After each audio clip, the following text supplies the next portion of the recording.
পার্টির নাম করে ছাত্রীকে নিয়ে এলো বন্ধুর বাড়িতে। তারপর দেখুন কি ঘটল। ফের গণধর্ষণের অভিযোগ উঠল ভারতের দিল্লিতে। এবার গণধর্ষণের শিকার হলেন দিল্লি বিশ্ববিদ্যালয়ের অন্তর্গত কলেজের ইতিহাস বিভাগের এক ছাত্রী। অভিযুক্তদের মধ্যে দুজন ওই ছাত্রী সহপাঠী ছিলেন বলে জানা গিয়েছে। ঘটনায় 5 জনকে গ্রেপ্তার করা হয়েছে। ধৃতদের নাম গৌরব, ছানি, বিনোদ এবং বান্টি। ফেরার এক অভিযুক্ত। পুলিশ সূত্রে খবর, চলতি মাসের 3 তারিখে বিশ্ববিদ্যালয়ের এক অনুষ্ঠান শেষে পার্টি করার কথা বলে গৌরব এবং সানি প্রথমে ওই প্রস্তাবে সায় দেয়নি ওই তরুণী। কিন্তু পরে 2 অভিযুক্ত সহপাঠী তাকে বলে যে ওই পার্টিতে ওই ছাত্রীর এক বন্ধু আসবে। এভাবে ভুল বোঝানোর পর ছাত্রী পার্টিতে যেতে রাজি হন। ওই তরুণীকে বাইকে করে গৌরব এবং সানি ফরিদাবাদে তাদের এক বন্ধু রোহতাসের বাড়িতে নিয়ে যায়।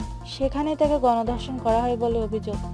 ঘটনার কথা কাউকে বললে ভয়ঙ্কর পরিণতি হবে বলে অভিযুক্তরা ওই ছাত্রীকে হুমকি দেয়। পরে তাকে গাড়ি করে দিল্লির এক নির্জন জায়গায় ছেড়ে দেওয়া হয়। তাকে গাড়িতে করে ছাড়তে এসেছিলেন বিনোদ। সেও একটি নির্জন জায়গায় গাড়ি থামিয়ে তাকে ধর্ষণ করে। পুরো ঘটনায় আতঙ্কিত হয়ে পড়েন ওই ছাত্রী। বেশ কিছুদিন তিনি কলেজ পর্যন্ত যায়নি। পরে সব কথা তিনি কলেজ কর্তৃপক্ষকে জানান। 18 তারিখে বিষয়টি নিয়ে লাজপত নগর থানায় অভিযোগ দায়ের করেন ওই তরুণী।